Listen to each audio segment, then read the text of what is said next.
Vay. Vay. Zırlay de zırlay. Zive. Tampo. Mı biraz ey, mı biraz ey. Bu yığı, yaxşı da öyle bu. Pis görseniz. Yaxşı.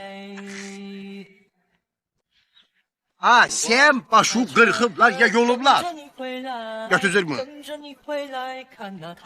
Ediş. Sen güveyindi meyallanmak istəyən. Ola cama saçın kıttırıp. Sen niye kıttırmamsan mı? Mənim stilimə uyğun deyil. Dəli? Keçəl mənə yaraşmır, stilimə uyğun deyil.